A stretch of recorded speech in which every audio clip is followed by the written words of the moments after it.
Hello YouTube, I'm Sir Ampharos from the Pokemon Hacks Weekly. Before I begin, let me say that this game is not a Pokemon hack. It is a standalone game made with the Pokemon Essentials Kit RPG Maker. That was a bit too fast. Because of this, the game will be rated a bit differently. Now, if you don't know what RPG Maker is, it's pretty much a tool that helps make games, okay? The Pokemon Essentials Kit itself helps make the games resemble Pokemon games. So, some good examples are Reborn, What I'm Doing, Zeta, Omicron. It's like those are pretty much like the most famous ones. There are probably a lot I'm leaving out. Yeah, this. Oh yeah. Pokemon Generation Zero. That's another good one. Anyway, so so when you know how the last two videos I rated the game, I'm gonna do that, except it's gonna be rated differently because there are different things you can do with the Pokemon Essentials Kit that you couldn't do with anything else.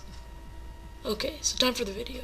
I hope I clarified that. If you don't really know what I was saying about the Essentials Kit, just look it up, or it doesn't really matter anyway. You can still download it and play it. Okay, time for the fun part. Let's start off with the game's title. Pokemon Reborn. It's a pretty fitting title because it was like Pokemon was reborn. It's like when they were naming the game, they didn't know what they were doing and they based the game off the name instead of basing the name off the game. The art style isn't different enough to call it its own, but the more anime-like approach makes it seem more crisp.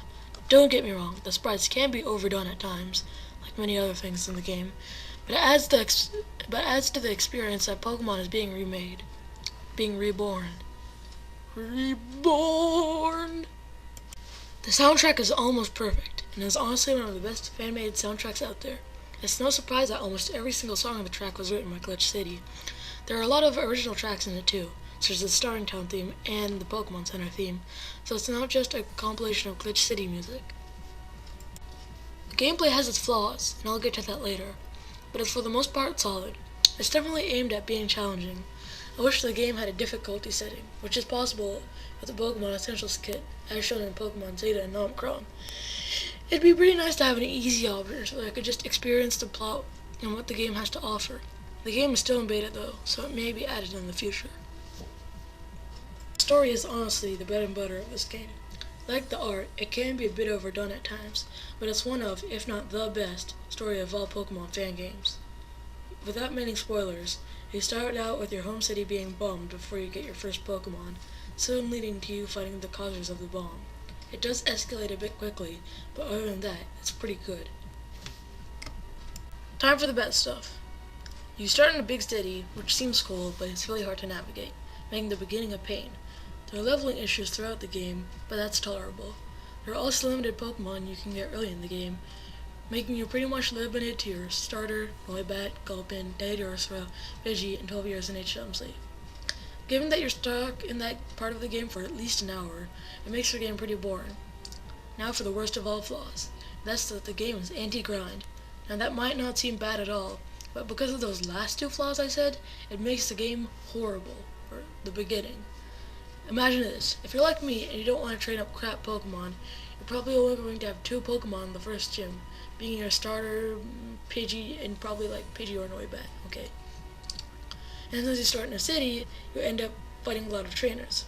That might seem perfect, but since the level cap is 20, and you're only training two Pokemon, because everything else sucks, then you're probably going to have Pokemon over level 20, which again might seem good, but the level cap is 20.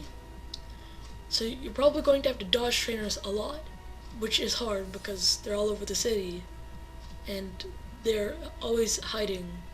I mean, there are at least 20 of them, and you're probably going to have to fight them all, because, again, it's really hard to navigate through the city, so you go around in the city a lot, and because you go around in the city a lot of people see you and challenge you, and next thing you know, you have two level 20 Pokemon that don't obey you. Okay, enough ranting. That's pretty much it. Pokemon Reborn aims to be just that, Pokemon Reimagined, and does just that. There are things that need fixing, but the good completely outweighs the bad, and I give this game a 9.5 out of 10. It has its flaws, but you should definitely try it. I've been Sir Ampharos, signing out. If you enjoyed this video, please leave a like to show your support. If you want to be notified when I post new videos, subscribe. Next week I'll be doing Pokemon Star Drop, so stay tuned for that. I'm also considering doing an LP soon, so who knows. Stay subscribed to find you! Woohoo!